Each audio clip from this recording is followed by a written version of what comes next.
बहुत बहुत बहुत धन्यवाद। आप असेंबली का सत्र चल रहा है, आप बजट सत्र वहां से समय निकालकर money control global wealth summit के मंच पर आए, बहुत बहुत धन्यवाद। मैं सीधा असेंबली से भाषण करके यहाँ पहुंचा हूँ।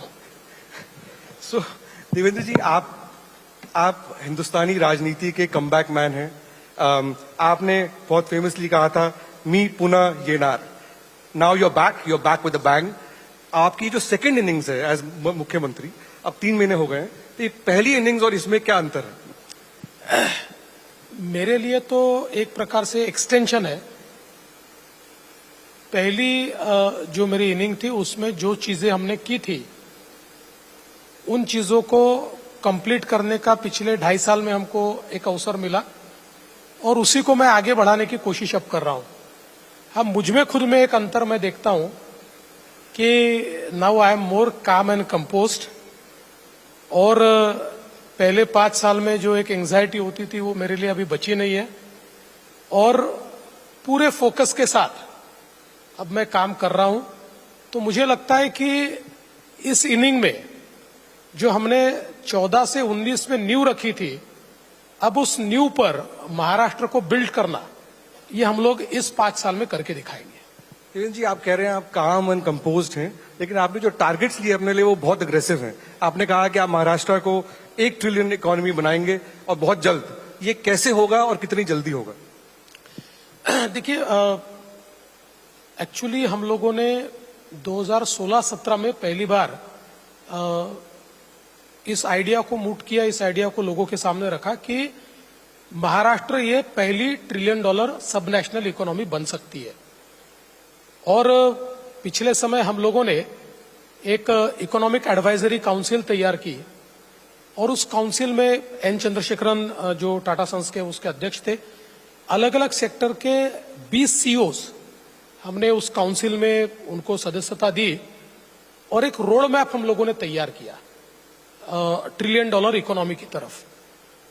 हम लोग जानते हैं कि अभी देश में Maharashtra is the only state कि जिसने $500 बिलियन का मार्क पार किया है, बाकी सारे काफी दूर है। और अगर आप कोविड ईयर्स को अगर छोड़ दे तो हमारा CAGR 10% है, और बिजनेस यूजुअल को छोड़कर थोड़ा और हम लोग इसको डेवलप कर पाए तो मुझे लगता है कि 2030 तक हम लोग महाराष्ट्र को $1 ट्रिलियन इकोनॉमी बना पाएंगे। और उसी दिशा में हम लोगों ने इंफ्रास्ट्रक्चर लेड ग्रोथ होगा, टेक्नोलॉजी लेड ग्रोथ होगा, इन्वेस्टमेंट लेड ग्रोथ होगा, ऐसे अलग अलग प्रकार के हम लोगों ने इसमें जो सेक्शंस है वो तैयार किए हैं, और उस दिशा में बड़ी तेजी के साथ हम जा रहे हैं। और मैं ऐसा मानता हूं कि महाराष्ट्र की अपनी एक ताकत है इन्वेस्टमेंट अट्रैक्ट करने की, और उस ताकत को हम लोग लिवरेज करने की कोशिश कर रहे हैं, क्योंकि महाराष्ट्र एक ऐसा राज्य है जो एक अपनी रफ्तार में चलता है। आपका काम यानी सरकार का काम केवल गुड गवर्नेंस देना होता है। उस रफ्तार को हम नहीं तोड़े, इतना भी हमने कर लिया, तब भी महाराष्ट्र आगे बढ़ता है। तो मुझे पूरा विश्वास है कि ये जो $1 ट्रिलियन इकोनॉमी है, यहां तक हम पहुंच पाएंगे। और विशेष रूप से आज जब हम लोग देखते हैं कि टेक्नोलॉजी ने, AI ने जिस प्रकार से हमको अवसर दिए, उन अवसरों के कारण हम इसको एक्सीलरेट कर पाएंगे। देवेंद्र जी, आपने इन्वेस्टमेंट की बात की। इस ऑडियंस में बहुत ग्लोबल इन्वेस्टर्स बैठे हैं और हिंदुस्तान के कई इन्वेस्टर्स बैठे हैं। तो महाराष्ट्र को ऑलरेडी सब फॉरेन डेवलपमेंट, फॉरेन FDI जो है सबसे ज्यादा भारत के सब स्टेट में मिलता है, 52% पिछले क्वार्टर में। तो ऐसा क्यों है, और आप क्या स्टेप्स लेंगे कि आपका FDI और बढ़े ताकि आप बिजनेस एज यूजुअल से ऊपर चले? देखिए, FDI में तो ये साल हमारे लिए बहुत ही अच्छा रहा है, क्योंकि अभी तक FDI का हमारा जो रिकॉर्ड था वो 2016-17 का था, जिस समय हमको 1,31,000 करोड़ का इन्वेस्टमेंट आया था उस पूरे साल में। लेकिन पिछले 9 महीनों में ही हम लोगों को 1,39,000 करोड़ का निवेश ये FDI के माध्यम से आया है। तो हमने खुद का ही रिकॉर्ड तोड़ा है। और मुझे ये बताते हुए खुशी होती है कि हमारे पीछे के जो 3 राज्य है, उनकी टोटल भी हम मार ले, पूरा उसको मतलब उनको जो FDI मिला है उसकी टोटल भी कर ले तो उससे ज्यादा FDI ये महाराष्ट्र को मिला है। और मैं ऐसा मानता हूं कि लगातार बीच के अगर 2 साल छोड़ दे, जिस समय महाविकास आघाड़ी की सरकार थी, 2015 से हमने टॉप करना चालू किया एफडीआई में, और वो हम लगातार टॉप कर रहे हैं। और मैं ऐसा मानता हूं इसका एक ही कारण है कि जो फॉरेन इन्वेस्टर होता है वो स्टेबिलिटी देखता है, वो वर्क कल्चर देखता है, वो हम लोग बिजनेस फ्रेंडली कितने हैं वो देखता है, ease of doing business, cost of doing business, ये चीजें देखता है। इन सब चीजों पर हम लोगों ने बहुत वर्किंग किया है, और उसके कारण मैं ऐसा मानता हूं कि ये आ रहा है। और सबसे बड़ी बात यह है कि जो आपने कहा इसको और कैसे बढ़ा सकते हैं, तो जितने इमर्जिंग सेक्टर्स हैं, ये सारे इमर्जिंग सेक्टर्स की पॉलिसीज हमने तैयार की है टू अट्रैक्ट द इन्वेस्टमेंट। बड़े पैमाने पर ये पॉलिसीज तैयार की है, और इन पॉलिसीज के कारण मैं ऐसा मानता हूं कि बड़े पैमाने पर ये निवेश महाराष्ट्र में आ रहा है। जी, आपने ये भी कहा है कि आप महाराष्ट्र को भारत की फिनटेक कैपिटल और डेटा कैपिटल के रूप में देखते हैं मुंबई को, तो ये इसके क्या मायने हैं आपके हिसाब से, और ये किस तरह से होगा? देखिए, मैं ऐसा मानता हूं कि Maharashtra de facto fintech capital भी है और डेटा कैपिटल भी है। फिनटेक कैपिटल इसलिए कि आज मुंबई, अगर आप देखिए, हम जिस बीकेसी में बैठे हैं, यहां पर फिनटेक में हुज हू ये इसी बीकेसी में है। और अभी हम लोगों ने एनपीसीआई को यहां जमीन दी है। एनपीसीआई अपना ग्लोबल हेडक्वार्टर यहां बना रहा है। हम लोगों ने नेशनल स्टॉक एक्सचेंज को हम लोग जमीन दे रहे हैं, वो भी यहां पर आ रहा है।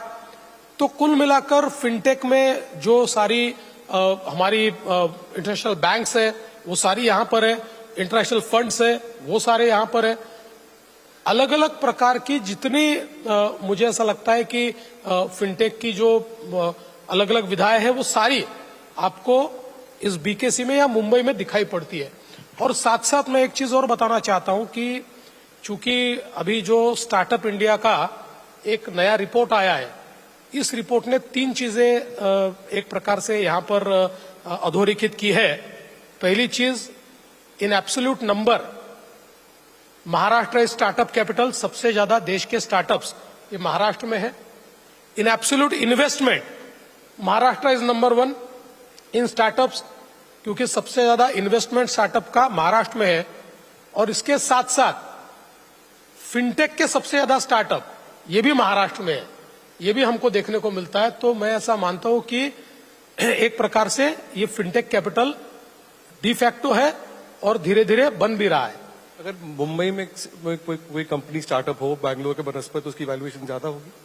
जी, अगर मुंबई में कोई स्टार्टअप हो और बैंगलोर में हो तो मुंबई में वैल्यूएशन ज्यादा होगी? अभी तो हो रही है ज्यादा। एक समय था लोग मुंबई में स्टार्टअप शुरू करते थे और बैंगलोर जाते थे, अब रिवर्स माइग्रेशन चालू हो गया है। क्योंकि अभी मुंबई में अगर पिछले 2 साल की ग्रोथ आप स्टार्टअप्स की देखें, फेनोमेनल ग्रोथ है। और कुछ स्टार्टअप्स ने तो इस प्रकार की इन्वेस्टमेंट अचीव की है कि जो बिल्कुल अप्रत्याशित इस प्रकार की है। तो इसलिए मुझे लगता है कि now of course for long time Bangalore ने स्टार्टअप इकोसिस्टम को अच्छे से नर्चर किया है, बट अब मुंबई यही स्टार्टअप कैपिटल अपना बना है, और जो एब्सोल्यूट नंबर में और एब्सोल्यूट इन्वेस्टमेंट में भी दिखता है। और साथ साथ आपने डेटा की बात की, तो ये भी मुझे बताते हुए बहुत खुशी होती है कि हमारे देश में जितनी डेटा सेंटर कैपेसिटी हमने तैयार की है, उसकी 65% कैपेसिटी ये अकेले महाराष्ट्र में है, और लगातार वो बढ़ रही है। और बहुत बड़े पैमाने पर इस क्षेत्र में निवेश हमारे पास आ रहा है। हमने हमारी डेटा पॉलिसी तैयार की है, जिस डेटा पॉलिसी में डेटा सेंटर के लिए जो चीजें आवश्यक है वो चीजें हम दे रहे हैं। सबसे महत्वपूर्ण है कि डेटा सेंटर्स के लिए मतलब एक प्रकार से power is there raw material, तो उनको पावर मिले, वो क्लीन पावर मिले, उनको ग्रीन पावर मिले। इस दृष्टि से भी बहुत बड़े पैमाने पर हम लोग वर्किंग कर रहे हैं। तो इसीलिए देश का मैं ऐसा मानता हूं कि डेटा सेंटर कैपिटल भी अब महाराष्ट्र बन चुका है। तो देवेंद्र जी, इस वक्त ग्लोबल बिजनेस में काफी वॉलेटिलिटी है, मार्केट्स में वॉलेटिलिटी है, टैरिफ्स की बात हो रही है और China +1 की भी बात है। तो ग्लोबल सप्लाई चेन में महाराष्ट्र को इंटीग्रेट करने के लिए आप क्या क्या कदम उठाएंगे? मुझे ऐसा लगता है कि एक नेवर बिफोर अपॉर्चुनिटी हमारे लिए तैयार हुई है, क्योंकि कोविड के डिसरप्शन के बाद जब दुनिया के ध्यान में आया कि we can not put all eggs in one basket और हम लोगों को सप्लाई चेन में दूसरे सेंटर्स खड़े करने पड़ेंगे। ये बात भी सही है कि शुरुआत में लोग कुछ 2-3 देशों की तरफ गए, पर बाद में उनके ध्यान में आया कि इन देशों में इतना इन्वेस्टमेंट लेने की कैपेसिटी भी नहीं है, इतना ह्यूमन रिसोर्स भी नहीं है। तो अब धीरे धीरे सबको ये लगता है कि नई सप्लाई चेन का सेंटर भारत हो सकता है, और उसी दृष्टि से भारत में बहुत बड़े पैमाने पर अभी सप्लाई चेन तैयार हो रही है। हम लोगों का प्रयास है कि सप्लाई चेन का, ग्लोबल सप्लाई चेन का एक प्रकार से भाग होने के लिए जिस प्रकार की इंडस्ट्रीज की आवश्यकता है, जिस प्रकार के इंफ्रास्ट्रक्चर की आवश्यकता है, जिस प्रकार से उसके कल्चर की आवश्यकता है, ये सारी चीजें हम लोग महाराष्ट्र में डेवलप कर रहे हैं। We are developing best of the infrastructure in roads, we are developing best of the infrastructure in data, क्योंकि हम लोग ये जानते हैं कि अब मतलब स्पीड ऑफ डेटा जो है वो बहुत महत्वपूर्ण है इसके लिए। उस स्पीड ऑफ डेटा के लिए हम लोगों ने उसी प्रकार का काम किया है, और बड़े पैमाने पर इंडस्ट्रीज हमारे यहाँ जो आ रही है मैन्युफैक्चरिंग की, तो मुझे ऐसा लगता है कि एक प्रकार से वो साइकिल या जो है उसको कंप्लीट करने का काम हम लोग कर रहे हैं। एक उदाहरण के तौर पर आपको बताना चाहता हूं कि समझ लीजिए पुणे है, तो एक जमाना था कि पुणे में बाहर से इंजन आता था और यहाँ पर सारी चीजें असेंबल होती थी। अब धीरे धीरे हमारी सप्लाई चेन ऐसी तैयार हो गई है कि 80 to 85% सारी जो चीजें बनती है वो इन एंड अराउंड पुणे ही बनती है, और अब वहां से एक्सपोर्ट होना शुरू हो गया है। सो ये जो एक सप्लाई चेन तैयार हो रही है, ये मैं ऐसा मानता हूं कि बहुत महत्वपूर्ण है। और जैसे आज जेएनपीटी पोर्ट है, वैसे ही हम लोग वाड़भन पोर्ट तैयार कर रहे हैं, जिसके कारण एक प्रकार से ये सप्लाई चेन को एस्टेब्लिश करने में हमको बहुत फायदा होगा। किरण जी, आपने डेटा की बात की, फिनटेक की बात की, आजकल एआई की वजह से सारा डिस्ट्रप्शन हो रहा है, तो सेमीकंडक्टर्स को लेकर इन्वेस्टमेंट के लिए आप क्या करें? महाराष्ट्र में वो इन्वेस्टमेंट अभी नहीं आया है, तो कैसे आप उसको बताएं? ऐसा नहीं है, सेमीकंडक्टर में हमारे यहाँ इन्वेस्टमेंट आया। वैसे आपको पता है कि सेमीकंडक्टर ये 7 स्टेप इस प्रकार की प्रक्रिया है। इनमें से अलग अलग स्टेप्स के लिए हमारे पास 6 इन्वेस्टर्स आए हुए हैं जिन्होंने ऑलरेडी इन्वेस्ट किया है। कोई वेफर बना रहा है, कोई और कुछ बना रहा है, इस प्रकार का इन्वेस्टमेंट है। लेकिन एक समग्र जो प्रोसेस होती है, इसके लिए भी टावर सेमीकंडक्टर विद अडानी, इन्होंने हमारे यहाँ पर निवेश किया हुआ है, और कंप्लीट जो सेमीकंडक्टर इकोसिस्टम है, वो इकोसिस्टम हमारे यहाँ पर टावर के माध्यम से हो रही है। बाकी ओसैट में हमारे यहाँ इन्वेस्टमेंट आया है, वेफर में हमारे यहाँ इन्वेस्टमेंट आया है। तो सेमीकंडक्टर की जो एक इकोसिस्टम है, उस इकोसिस्टम को हम लोग एस्टेब्लिश कर चुके हैं, उसमें निवेश भी आया है, और मुझे लगता है आगे और निवेश इस क्षेत्र में हमारे पास आएगा। क्या आपकी टेस्ला से कुछ बातचीत हो रही है इन्वेस्टमेंट्स को लेकर? देखिए, टेस्ला आया ऐसा कौन नहीं चाहता, कई राज्य चाहते हैं, वैसे हम भी चाहते हैं। फैसला उनको लेना है, पर अगर वो मुझे पूछे तो मैं तो बताऊंगा कि बेस्ट केस इज महाराष्ट्र, और वही बताने का प्रयास हम लोग कर रहे हैं। We are trying. तो मुंबई को का फाइनेंशियल कैपिटल का जो स्टेटस है उसको और एनहांस करने के लिए आप क्या स्टेप्स लेंगे? क्या आप एक और गिफ्ट सिटी यहाँ बनाएंगे, second gift city of India? देखिए, कुल मिलाकर अगर हम लोग देखें तो मुंबई जो अभी अपना शहर है, इस शहर में आज हम लोग देख सकते हैं कि फिनटेक हो या अलग अलग प्रकार की बिजनेस अपॉर्चुनिटीज हो, ये तो बहुत बड़े पैमाने पर तैयार हुई, और ये एक डिफैक्टो हमारा एक प्रकार से फाइनेंशियल कैपिटल बना है। लेकिन अब हम लोग ये प्रयास कर रहे हैं कि मुंबई और नवी मुंबई, इसके बीच हम लोगों ने अभी 22 किलोमीटर का अटल सेतु तैयार किया है। इस अटल सेतु के कारण अभी मुंबई को हम हिंटरलैंड तक एक्सटेंड कर पाए, और यहां पर हम लोग एक, चूंकि हमने वहां न्यू एयरपोर्ट भी तैयार किया है, तो between Atal Setu and new airport हम लोग एक नया शहर बनाने की कोशिश कर रहे हैं। जो नया शहर ये मतलब मुंबई के भी 3 गुना बड़ा शहर होगा, जिसको हमने नैना कहा है, new Mumbai airport influence area, इस प्रकार से उसको हम लोगों ने कहा है। और यहां पर हम लोग एक प्रकार से स्कीमेटिक इस प्रकार का काम कर रहे हैं। तो यहाँ पर हम लोग करीब 300 एकड़ में एक इनोवेशन सिटी बनाना चाहते हैं, जिसका अभी हम लोगों ने एन चंद्रशेखरन जो टाटा सन्स के उन्होंने वॉलंटियर किया है, उसका एक पेपर वो पुटअप कर रहे हैं। और जैसे ही हमने ये इनोवेशन सिटी अनाउंस की तो हुज हु इन इनोवेशन ये हम लोगों के साथ अभी बातचीत कर रहे हैं। तो एक बहुत ही मुझे ऐसा लगता है कि नेक्स्ट लेवल की इनोवेशन सिटी हम तैयार करेंगे। एक एजू सिटी हम लोग वहां पर तैयार कर रहे हैं। ये एजू सिटी इस प्रकार का कॉन्सेप्ट है कि हम लोग चाहते हैं कि चूंकि अभी हमारे नए रेगुलेशंस के कारण जो फॉरेन यूनिवर्सिटीज है वो यूनिवर्सिटीज को ऑफशोर कैंपस वो खोल सकते हैं। तो उसके लिए हम लोगों ने एक एरिया तैयार किया है जहां पर हम ये चाहते हैं कि 10 से 15 जो बहुत ही हाई रैंकिंग फॉरेन यूनिवर्सिटीज है उनको हम लोग वहां पर लाए। और उसमें से आपकी किसी यूनिवर्सिटी से बातचीत चल रही है? 4-5 अच्छी यूनिवर्सिटीज है। चूंकि नॉन डिस्क्लोजर अभी एग्रीमेंट हमारा उनके साथ हुआ है, इसलिए मैं अभी नहीं बताऊंगा, उचित स्टेज पर मैं बताऊंगा। लेकिन 4-5 जो यूनिवर्सिटीज के साथ हमारी बातचीत अंतिम स्टेज पर है, ये बिल्कुल दुनिया की वेरी हाई रैंकिंग इस प्रकार की जिनका बहुत नाम है, इस प्रकार की यूनिवर्सिटीज हम लोग वहां लाने की कोशिश कर रहे हैं। तो मुझे लगता है कि कुल मिलाकर यहाँ पर हमारा जो इंडस्ट्री 4.0 हम जिसको कहते हैं, जो आज हमारे पूरे इकोनॉमी को एक्सेलरेट कर सकता है, वो सारा इंडस्ट्री 4.0 ये आपको न्यू मुंबई में दिखेगा। और एक नया बिजनेस मैग्नेट के रूप में या एक नया फाइनेंशियल कैपिटल का एक्सटेंशन इस रूप में हम लोग उसको तैयार करने की कोशिश कर रहे हैं। देवेंद्र जी, लोग कहते हैं कि गुजरात को कई बार ज्यादा इन्वेस्टमेंट मिल जाती है महाराष्ट्र के मुकाबले। How do you react to those kind of comments and that observation? देखिए, पहली बात तो यह है कि गुजरात अगर डेवलप होता है तो उसका भी मुझे आनंद है, I am very happy. Karnataka भी होता है तो आई एम वेरी हैप्पी। जहां तक इन्वेस्टमेंट मेरे देश में आ रहा है तो मैं बहुत खुश हूं।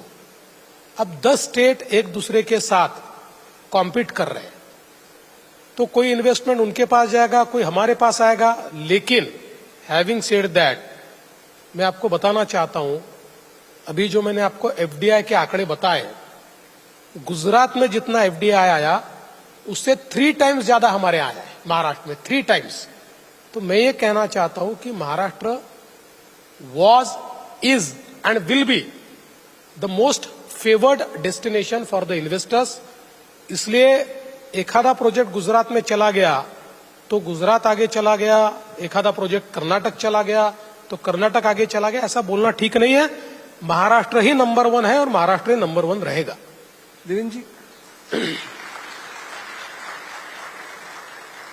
देवेंद्र जी, अभी बजट सत्र चल रहा है, चुनाव को हुए अभी 3 महीने हो गए हैं, तो रेवड़ीज को लेकर बहुत डिस्कशन है और चुनाव में कई प्रोमिस किए गए जिसकी कॉस्ट बहुत ज्यादा होगी उनकी।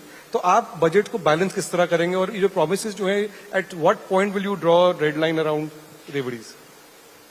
देखिए, पहली बात तो यह है कि आपने जो कहा उसमें सच्चाई है कि हम लोगों ने अलग अलग प्रकार की जो योजनाएं शुरू की, आज उसकी कॉस्ट हम लोगों को सालाना 60,000 करोड़ रुपया देनी पड़ती है, 60,000 करोड़। लेकिन इन योजनाओं के माध्यम से मैं ऐसा मानता हूं कि सोशल सेक्टर में हम लोग एक प्रकार की इन्वेस्टमेंट कर रहे हैं। और जैसे हमारी लाडली बहन योजना है जिसमें बहनों को 1500 रुपए हम लोग दे रहे हैं, अब हम लोगों ने उसमें एक नई स्कीम लाई। हमारे यहाँ नागपुर की महिलाओं ने एकत्रित आकर एक फाइनेंस सोसाइटी तैयार की एक, और उस सोसाइटी में 30 लाख रुपए उन्होंने जमा किए छोटे छोटे लोगों से ही, और उसका एक बिजनेस मॉडल तैयार किया।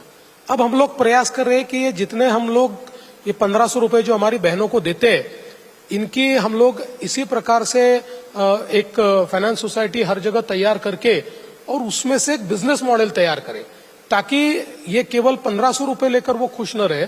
तो हम लोग उनको अलग अलग प्रकार से अपने इकोनॉमी में कंट्रीब्यूट करने के लिए ह्यूमन रिसोर्स के रूप में या कंट्रीब्यूटर्स के रूप में उनका इस्तेमाल करते। जैसे हमारे प्रधानमंत्री जी ने लखपति दीदी की योजना लाई, तो महाराष्ट्र ने हमने तय किया कि हम लोग 1 करोड़ लखपति दीदी बनाएंगे। पिछले साल में हम लोगों ने करीब 23 लाख लखपति दीदी बनाए। इस साल हम लोगों ने टारगेट रखा है 25 लाख बनाएंगे, और ऐसा करके 1 करोड़ हमारी बहनों को जो सालाना 1 लाख रुपए से ज्यादा कमाती है ऐसी लखपति दीदी बनाने का प्रयास हम लोग कर रहे हैं। तो ये सही है कि अब ये सारा इन्वेस्टमेंट जब आप लोग इस प्रकार का एक रेवेन्यू साइड पर करते हो तो उसका एक बजट के ऊपर स्ट्रेस तो आता है, लेकिन हम लोग मैनेज करने की कोशिश कर रहे हैं। और हम लोगों ने ये प्रयास किया है कि इसका असर हमारे कैपिटल इन्वेस्टमेंट पर न हो। उस दृष्टि से हम लोगों ने बहुत बड़े पैमाने पर प्राइवेट सेक्टर की मदद से और अलग अलग इंस्ट्रूमेंट्स को तैयार करके हम लोग हमारे निवेश हमारे यहाँ कर रहे हैं। तो मैं ऐसा मानता हूँ कि कैपिटल एक्सपेंडिचर को कम किए बिना हम लोग हमारे बजट को बैलेंस करने की कोशिश कर रहे हैं। धारावी रीडेवलपमेंट प्रोजेक्ट का भी क्या स्टेटस है? देखिए, धारावी रीडेवलपमेंट प्रोजेक्ट शुरू हो चुका है। इसमें इसका पहला स्टेज ये है कि हाउस टू हाउस सर्वे। तो ये सर्वे 75% कंप्लीट हो चुका है और अपेक्षित ये था कि मार्च के एंड तक ये सर्वे हम लोग पूरा कंप्लीट कर लेंगे, जिसके कारण एलिजिबिलिटी और इन एलिजिबिलिटी इसको हम फाइनल कर पाएंगे। तो वो चीजें मुझे लगता है अप्रैल तक हम लोग करेंगे। लेकिन साथ साथ जो प्रोजेक्ट अफेक्टेड लोगों के लिए या जिनको घर देना है या ट्रांजिट कैंप देना है, उसकी शुरुआत ऑलरेडी हो गई है।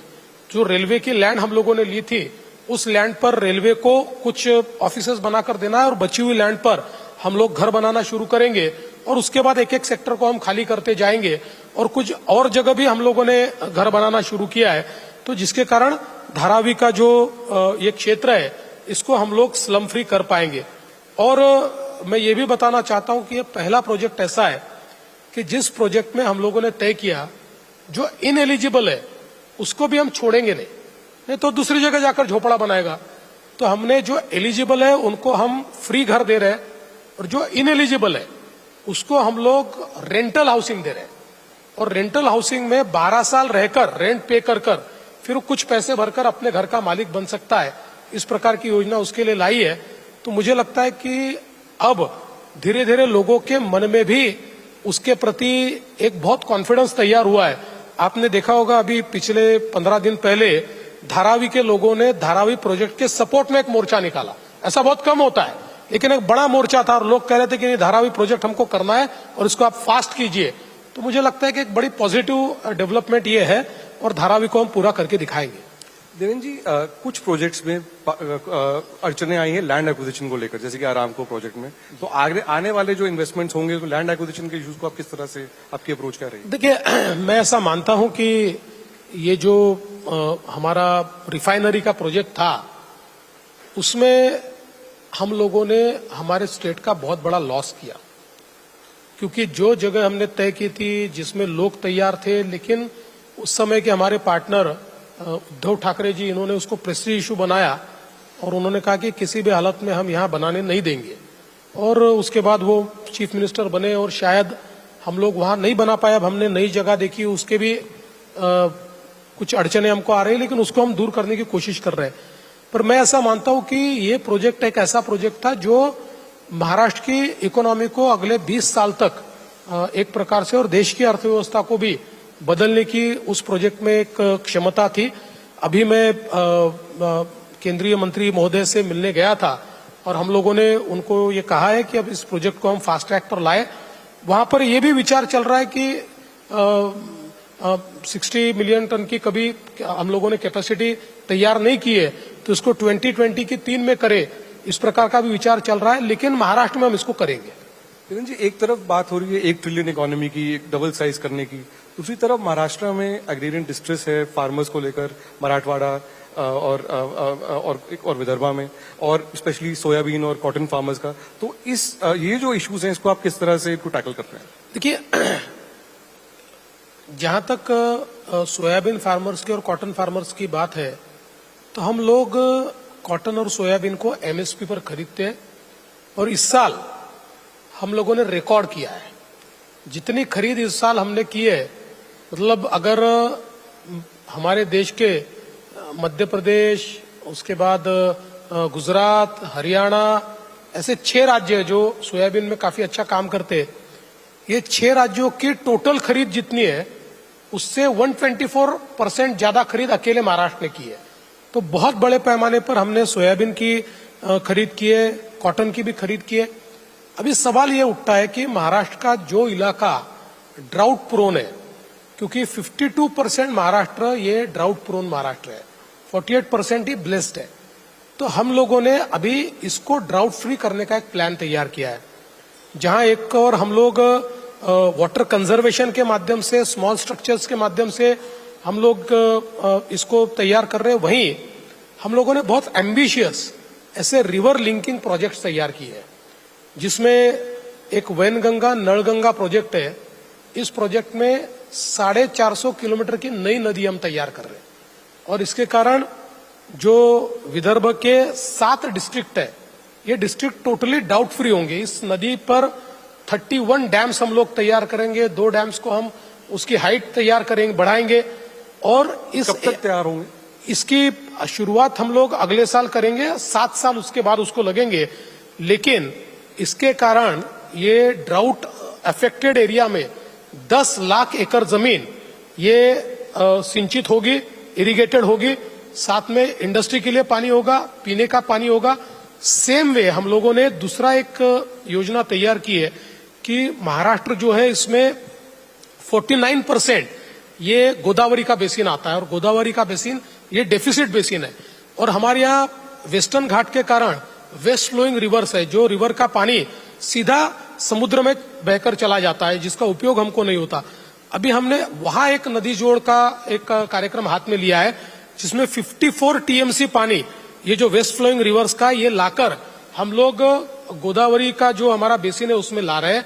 इसके कारण नॉर्दर्न महाराष्ट्र और मराठवाड़ा ये जो एरिया ये टोटली ड्राउट फ्री होगा, और इसके कारण पूरे महाराष्ट्र को हम एक प्रकार से ड्राउट मुक्त कर पाएंगे। तो ये बहुत एम्बिशियस प्रोजेक्ट है, करीब 2 लाख करोड़ के प्रोजेक्ट है, लेकिन इसकी शुरुआत हमने की है और हम इसको पूरा करेंगे। देवेंद्र जी, आप मुख्यमंत्री होने के साथ साथ गार्डियन मिनिस्टर भी हैं गढ़चिरौली के, तो आपका गढ़चिरौली को लेकर ग्रोथ प्लान्स क्या है, स्पेशली क्योंकि वहां माओवादी चैलेंज भी काफी है? देखिए, गढ़चिरौली को माओवाद के लिए जाना जाता था, और गढ़चिरौली का जिक्र जब होता था तो लोग माओवाद की बात करते थे। हमारे यहाँ पर तो हमारे प्रशासन में किसी को सजा देनी है तो इसको गढ़चिरौली भेजो बोलते थे, इस प्रकार की गढ़चिरौली की स्थिति थी। But now Gadchiroli is becoming the new steel city of India. अब वहां पर जिस प्रकार से स्टील में निवेश आ रहा है, जिस समय मैं पिछले मेरे रेजिम में मैं चीफ मिनिस्टर के साथ साथ गृह मंत्री भी था, उस समय मैंने प्रयास किया, वहां पर पुलिस का संरक्षण दिया और माइनिंग की एक्टिविटी शुरू की। जब शुरू हुई तो माओवादियों ने भी विरोध किया, लोगों ने भी विरोध किया, लेकिन हम लोगों ने शांति के साथ लेकिन पूरी दृढ़ता के साथ माइनिंग को शुरू किया। धीरे धीरे लोकल कम्युनिटीज को उसका फायदा ध्यान में आया। परिणाम ऐसा हुआ कि आज हम लोग देख सकते हैं कि ऑलरेडी वहां पर और हमने ये कहा कि क्योंकि मैं बताना चाहता हूं कि जो आयरन ओर गढ़चिरौली में है हमारे देश का सबसे अच्छा है। The best iron ore is in Gadchiroli, ऐसा और ही कहीं नहीं है। और इसकी माइनिंग शुरू होने के बाद मैंने ये कहा कि इसको केवल एक कॉलोनी की तरह उपयोग मत लाइए, यहाँ पर एक पूरी स्टील की इकोसिस्टम तैयार होनी चाहिए। और उस समय हमने एक जगह वहां पर स्टील इंडस्ट्री के लिए दी। अभी अभी मैंने पिछले महीने उसका उद्घाटन किया, और 25 मिलियन टन का एक और प्लांट अभी लॉयड के माध्यम से वहां लग रहा है। अभी अभी हम डावोस में थे तो हमने 25 मिलियन टन के प्लांट के लिए हम लोगों ने 30 मिलियन के, जो शायद देश का सबसे बड़ा प्लांट होगा, उसके लिए हमने JSW के साथ एक MOU किया है, और वो भी वहां पर करीब 1.5 लाख करोड़ का निवेश कर रहे हैं। और ऐसे कई एक और हम लोगों ने वहां पर बड़ा प्लांट, उसका भी हम लोगों ने भूमि पूजन किया है। तो एक प्रकार से पूरी इकोसिस्टम ये वहां पर तैयार हो रही है, और आने वाले दिनों में देश की सबसे बड़ी स्टील कैपेसिटी ये गढ़चिरौली में हमको देखने को मिलेगी। तो अभी तक जिस गढ़चिरौली को हम लोग माओवादियों के लिए जानते थे, अब वो steel city and steel hub of India हो रहा है। हम गढ़चिरौली में एक नया एयरपोर्ट भी तैयार कर रहे हैं। हमने गढ़चिरौली को समृद्धि महामार्ग से एक एक्सेस कंट्रोल हाईवे से जोड़ने का काम शुरू कर दिया है। इसके साथ साथ ये जो माइनिंग है, इसका एक कॉरिडोर तैयार करके सारा और कैसे ट्रांसपोर्ट हो इसका हम प्रयास कर रहे हैं। और इतना ही नहीं, तो गढ़चिरौली से लेकर तो जालना, जो कि जालना में एक हमारे यहाँ पर एक बड़ा एक इकोसिस्टम है, और इतना ही नहीं तो कोकण तक हम लोग इस ओर को ले जाने के लिए एक कंप्लीट डेडिकेटेड पाइपलाइन का भी निर्माण कर रहे हैं। तो मुझे ऐसा लगता है कि बहुत बड़े पैमाने पर ये बदलाव आज गढ़चिरौली में हम देख रहे हैं, और इसका परिणाम ऐसा है कि धीरे धीरे नॉर्थ गढ़चिरौली से नक्सलवाद माओवाद खत्म हो गया। साउथ गढ़चिरौली में मात्र 2 तालुकों में वो बचा है, लेकिन वो भी अगले 1 साल में हम खत्म कर देंगे। देवेंद्र जी, अब थोड़ी राजनीति की बात करें तो कई अटकलें हैं कि शिवसेना और आप में मतभेद चल रहा है, क्या मतभेद? कोई मतभेद नहीं है। हमारे मीडिया को जब कोई खबर नहीं मिलती तो वो खबर बना देते हैं। ये मैन्युफैक्चर्ड खबरें हैं। हम तीनों लोग एक साथ मिलकर राज्य को चला रहे हैं और अच्छा काम कर रहे हैं। और कई बार तो मुझे बड़ा आश्चर्य होता है जब मुझे मीडिया में देखने को मिलता है कि देवेंद्र फडणवीस इन्होंने एकनाथ शिंदे के काम पर स्टे दे दिया। मैंने आज हमारे हाउस में भी बताया कि भाई स्टे देने के लिए मैं उद्धव ठाकरे नहीं हूं, मैं तो काम करने वाला आदमी हूं। इसलिए ये सारी खबरें जो है, ये खबरें थोड़ी मैन्युफैक्चर्ड है, थोड़ी एक प्रकार से कलर्ड है और थोड़ी मोटिवेटेड भी है। मैं आपको बताना चाहता हूं कोई प्रॉब्लम नहीं, मस्त चल रहा है, बढ़िया चल रहा है, अच्छा चल रहा है। शिंदे जी रुष्ट नहीं है आपसे? एकदम नहीं। देखिए प्रॉब्लम क्या है, मैंने कई लोगों को ये बताया कि अभी शिंदे जी का एक अपना व्यक्तिमत्व है। उनके व्यक्तित्व में आप देखिए वो धीर गंभीर रहते, मैं हंसते हुए रहता हूँ, वो धीर गंभीर रहते, गंभीरता उनके चेहरे पर है। अब जब तो मुख्यमंत्री थे तब भी गंभीर होते थे, तब किसी ने कहा कि शिंदे जी हंसते क्यों नहीं, ये गंभीर क्यों है। अब मुख्यमंत्री नहीं है तो उनका चेहरा दिखाते, देखिए शिंदे जी हंसी नहीं रहे, ये शिंदे जी नाराज ही है। अरे भाई, कोई आदमी अगर चेहरा ही उनका अगर गंभीर है तो हंसते हुए कैसे दिखेगा? अब मेरे चेहरे पे गंभीरता कम रहती है तो लोग ये कह सकते हैं कि गंभीर ही नहीं, आदमी ठीक नहीं है। तो ऐसा नहीं होता है, प्रत्येक हर एक व्यक्ति का अपना व्यक्तित्व होता है, उस हिसाब से उनका भी व्यक्तित्व है, कोई प्रॉब्लम नहीं, हम साथ में है। आपके आजकल ऑपोजिशन से रिश्ते कैसे हैं ठाकरे जी के साथ, पवार साहब के साथ? देखिए रिश्ते तो कभी बहुत खराब नहीं थे। हाँ, ये बात जरूर है कि बीच में महाराष्ट्र की राजनीति में एक ऐसा मकाम आया था जिस समय एक प्रकार से पॉलिटिकल विरोधी की जगह दुश्मनी, इस प्रकार की व्यवस्था खड़ी हो रही थी। हम लोगों को भी टारगेट किया गया, लेकिन मैंने चुनकर आने के बाद पहली ही सभा में या पहले ही भाषण में ये कहा कि मैं बदले के लिए नहीं, बदलाव के लिए आया हूं। इसलिए मैं बदला नहीं लेना चाहता, मैं बदलाव करना चाहता हूं, मैं संवाद करना चाहता हूं। मेरा फोकस ये एक प्रकार से डेवलपमेंट है। तो मैं ऐसा मानता हूं कि एक प्रकार से जो एक रिलेशनशिप ठीक होनी चाहिए, ऐसी रिलेशनशिप है। फॉर्चुनेटली महाराष्ट्र में हम लोग आज भी एक दूसरे से बात कर सकते हैं। हमारे में इतनी दूरियां नहीं है कि हम बातचीत ही नहीं कर सकते। हाँ, ये बात अलग है कि सही समय उन्होंने मेरा फोन उठाया होता तो अलग बात होती, लेकिन उद्धव जी ने फोन ही नहीं उठाया तो ये सारी चीजें यहां पर हो गई। बट अभी वो भी मेरा उठाते हैं, मैं भी उनका उठाता हूं। तो अब दोनों एक दूसरे के फोन उठा रहे हैं तो फिर से साठगांठ हो सकती है? देखिए फोन पे हम लोग साठगांठ की बात नहीं करते। अभी 60 नहीं और गांठ नहीं है, ये आप गांठ बांध लीजिए कि कोई साठगांठ नहीं है। तो आप कह रहे हैं कि कभी एनसीपी के साथ आपका फिर से अरेंजमेंट नहीं होगा? देखिए मुझे ऐसा दिखाई नहीं पड़ता। मैं आजकल बड़ा बच के बात करता हूं, क्योंकि पॉलिटिक्स में नेवर से नेवर होता है, कब क्या हो जाए। और पिछले 5 सालों ने तो हमको ये सिखा दिया कि पॉलिटिक्स में कोई भी किसी के साथ कभी भी जा सकता है। इसलिए बड़ा बच के बात करता हूं। लेकिन जो पॉलिटिकल सिनारियो मुझे दिखाई पड़ता है, जो हमारी दिशा दिखाई पड़ती है, उसमें अब शरद पवार जी के साथ या उद्धव जी के साथ हमारा कोई गठबंधन हो सकता है, ऐसी परिस्थिति नहीं है। अभी जो बीएमसी के चुनाव जो आने वाले हैं तो उसमें कहा जा रहा है कि शायद भाजपा अकेले उम्मीदवार खड़ी करेगी, ऐसा है क्या कि महायुति कायम रहेगी? 100% महायुति ही बीएमसी का चुनाव लड़ेगी, भाजपा अलग नहीं लड़ेगी। और मुंबई में महायुति का मेयर हम लोग बैठाएंगे। आखिरी सवाल, आपने कहा कि अब फोन उठाए जा रहे हैं एक दूसरे के, तो अभी विधानसभा का सत्र चल रहा है, लीडर ऑफ ऑपोजिशन नहीं है क्योंकि उनके पास दोनों पार्टी, सारी ऑपोजिशन पार्टियों में इतने नंबर नहीं है लीडर ऑफ ऑपोजिशन बने. Will you allow a leader of opposition even though they don't have the numbers? See, it is not about me allowing, क्योंकि लीडर ऑफ अपोजिशन किसको देना है, उसके क्या नियम है, ये अपॉइंट करने का अधिकार गवर्नमेंट का नहीं है, स्पीकर का है. It is a sole prerogative of the speaker. Speaker के पास उनकी अर्जी गई है. स्पीकर साहब हमारे लॉयर है, एक बहुत ही सूझबूझ के साथ काम करने वाले स्पीकर है. उनको कॉन्स्टिट्यूशन और हमारे नियम इनके 100% जानकारी है. इन सारी चीजों को खंगालेंगे और एक उचित निर्णय जो भी in the interest of democracy होगा वो स्पीकर साहब लेंगे. तो स्पीकर साहब का निर्णय क्या होगा ये मेरे लिए बताना आपसे कठिन है. आपकी राय पूछी तो आपको आपत्ति होगी? देखिए, स्पीकर अगर निर्णय लेते तो हमको क्या आपत्ति होगी. देखिए, मैं आपको एक बात बोलता हूं, मैंने पहले दिन कहा है कि आई विल नॉट जज the opposition bye it's numbers.